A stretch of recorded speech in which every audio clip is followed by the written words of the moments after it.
They're going big. Team Corelli has given us some big action RC vehicles, the Kronos, the Jambo, the Radix, but now they're physically going bigger, 15% bigger with the release of the new Asuga XLR Buggy. They say bigger is better, and by the looks of it, this is going to be a beast. The Asuga XLR is a 6S powered buggy, oversized in many areas, and it looks like it's going to be a blast for bashers. It's going to be available as a ready to run or a roller, so you can go and put your own electronics in. We got the ready to run to check out, and it's also available in 3 different colors, the red, blue, and green. I obviously went with the red scheme, and I love the graphics on this body. It's got a really mean shape to it. I like that it has these body hole protectors, and it even has the tethers as well, so it'll hold up to crashing. Usually those are some weak spots, so they've addressed that. There is a separate nose piece, and then they've got this large dual deck spoiler out back, complete with graphics and a much larger wing mount assembly that looks pretty bulked up. Now let's check out the tires. These are the Rebel all-terrain tire on a black spoke wheel. They use a 17mm hex, and this is a really firm rubber that they use on this tire, probably so it won't expand under 6S power. Now here's one of the things about a larger, unique buggy like this.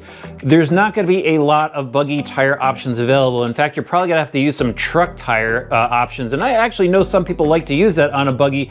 They will have an optional on-road tire, but that is one limiting factor for it. Just wanted to throw it out there. Let's pull the body off so we can start to look at some of the changes that they've made to this. There's actually 70% parts compatibility with their other vehicles, so part support should be really good with it. Let's look up front though. They made a change here. It's a protective front bumper that actually goes into a skid as well. The same bumper can be found at back, so it's used as a skid mostly out back. It'll probably give some impact support as well when you're cartwheeling, but I like the changes that they've made here. The pivot blocks are now secured to the chassis, so it makes it a little bit more rigid than mounting it to the gear cases. Look at the size of the arms on this thing. These are HD oversized arms. Really like the shape on it, like the little wicker bill that they have on the upper arm that can be removed. And then look at all these red anodized caps here. There's caps on the ends of the arms, and there's caps on the inside where the pin goes through, so the pin doesn't rip through the arm. They've really bulked this up. I'm liking what I'm seeing here. And they also have HD oversized steering knuckles. Steel pivot ball suspension setup. Look at the size of the shocks on this. Massive, even with shock protectors on it. They are aluminum shock, oil filled, and a 4mm thick piston on the inside, so that is bulked up. The suspension, it seems pretty stiff. You're gonna be running 6S in this most likely. I think you can run it on 4S as well, but most people will run it on 6S, and I think the setup feels pretty good. 5mm thick shock tower on the front. Even the etched logos, love that they go the extra mile with the little details on it. With all their vehicles, just really cool setup. Sway bars front and rear. All right, let's swing around to the rear suspension. Kind of similar to what we've seen before. Again, just oversized to handle all the bashing you're gonna put this through. 5mm thick shock tower, similar large bore shocks with the thick shock pistons in it. The arms are captured on the inside with those red covers over the pin area, and the H-arm just feels really solid. They have thick fixed turnbuckles for the upper link and actually up front in the steering. I'll show you that in a minute. And then oversized hubs in the rear. Those thick aluminum shock mounting pivots are really nice, 8mm thick, and they have the logos etched in them as well.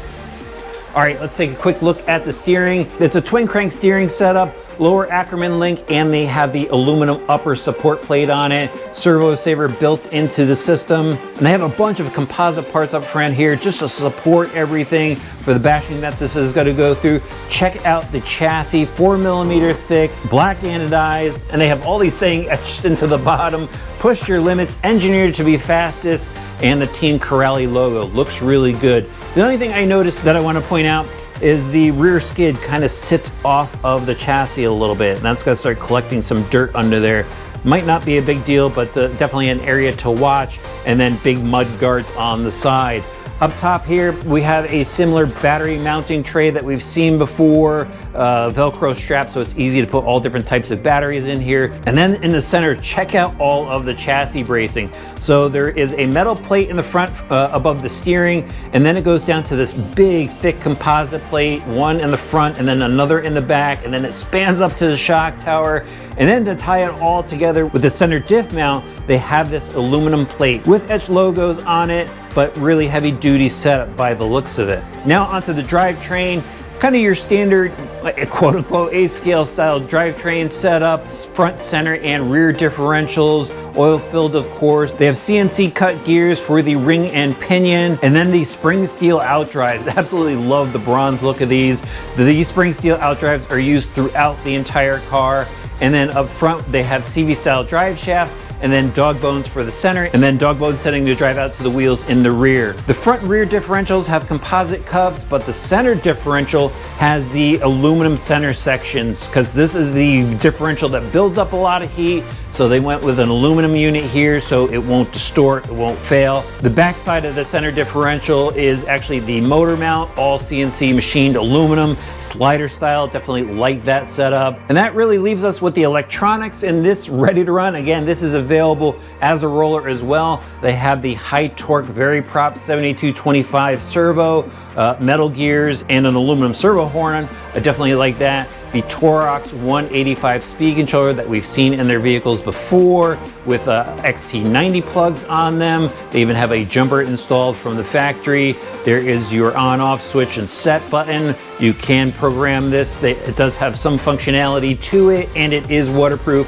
And then the Huron 825 motor. It's a 2050 kV, nice short wires over there so you don't have a lot of wires flopping around to the speed controller.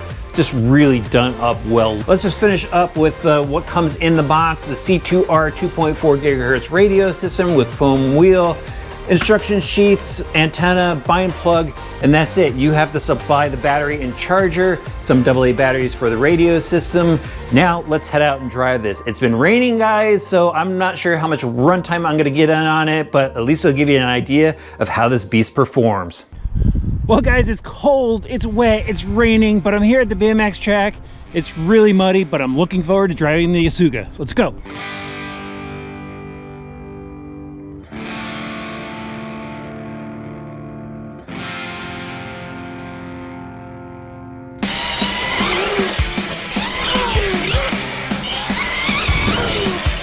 All right, we're gonna start off easy here with this tabletop jump. Show you guys how it floats over this. Nice and smooth. I'm only like quarter throttle. All right, now let's go a little farther off of it. Oh, and some more. Yeah.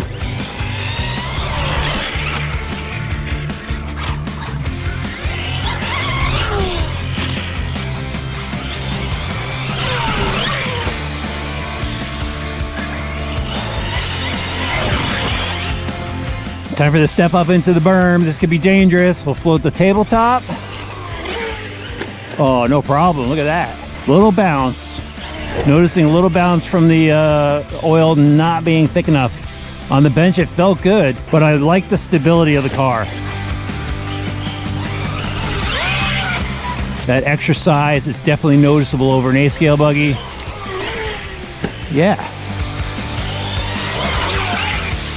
Do a quick bump over this tabletop, spin it around, get a little punch, boom. Easy to correct. Another crazy step up over a double. Yeah! Just clip the back end. Boom. Ooh. All right, now I'm getting a little wild with it.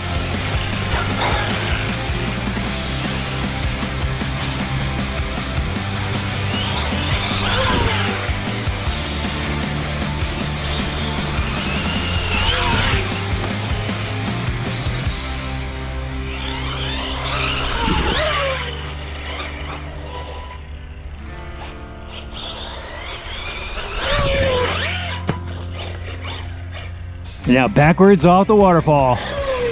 Yeah, sick air. Oh, that landed pretty far. That's like equal to some of the other big cars we've tested here on the channel. Now we're running through the six-pack. Light over the first one, punch it. Yeah. Oh, nailed it. Had to back off at the end though.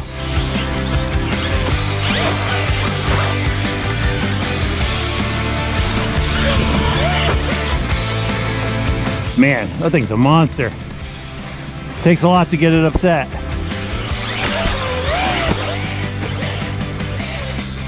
Before we pack it in, let's send it off the berm. Oh. Uh-oh, we broke something. Well guys, we're calling it a day because I shattered the wing on that flat landing. Apparently it doesn't like 40-degree weather. So in all fairness, it does say racing buggy on the box, and maybe I shouldn't have launched it off the jumps. I should have stuck to something a bit more racing-like and found jumps with landers on the backside, but this is a unique buggy kind of in its own world, and I think the majority of people driving one of these are going to be bashing it. So we saw what happened, but before we get into it, let's break down the performance of this. And when I was going over those tabletop jumps with the landers or over the doubles with the landers, this thing handled great. It was nice and smooth, plush landings. When you start to overshoot the jumps, land on the flats, that's when it would just bottom out, bounce back up, and it actually was pretty controllable. It's a very nimble platform because of the wheelbase, because of the width. It handles well. Even when landing on the front wheels, I was able to pull out of the nosedive. It's just a really controllable buggy. It's when you're going big, that's when you're gonna have to make some setup changes. And with a lot of these companies, they're putting a generic setup on it, and depending on your use, you have to tune it in. The steering on it was fair. I did notice it just kind of being sluggish. Even though it's a high torque servo in there, it's moving much more car, and with all the mud that I have on this, it was pretty heavy. So I noticed it fading a little bit, and if you want something more responsive, I would say upgrade the servo, but it was fairly responsive. I was able to correct this thing in the air, and that's major. Even with all the weight on there, I was able to do some corrections with it. So it's a very responsive buggy. I like the way it feels. Its power and size is really noticeable. Now let's talk about some of the things that you guys need to be aware of as far as durability and other little things that I noted. Number one, the battery holder. I would have liked to have seen something a little bit bigger in this buggy. It's a big buggy. We now have a lot of battery manufacturers producing large capacity batteries. I ran an 8,000 milliamp SMC pack, and it was pushing the body up. So I wish they kind of rearranged it a little bit. I think you got to run like 2 3S 5,000 milliamp packs, and that will fit in there fine. But if you're looking for a large pack of stuff in there, it might bulge up the body on you. I also noticed that the wires kept coming out of the back of the body. It would have been nice if they had some sort of wire holder in there for people like me that are running a big pack that can't stick it under the Velcro. Some additional wire holder that would just secure those big plugs from bouncing around. And finally, the rear wing. I've broken a number of rear wings on Corrali vehicles, and they, I think, have the plastic rung for these wings. They need more nylon content in them, and once they get that figured out, I'll be a happy camper. But I went through the rest of the buggy. I don't see any other durability issues. Threw the ruler up against it. Don't have a ton of run time on it, but I threw the ruler up against the bottom of the chassis. It is still flat, even with that massive landing. That was a hard hit. I did land on all 4 wheels. That's when the wing just shattered, bounced back up and over because it didn't have the heavier oil in it. But that thing flew really far. So I think it's going to be a fun basher. Let me know what you think of the Asuga XLR. Should other manufacturers make large buggies like this so you could have a racing class? It could be pretty interesting.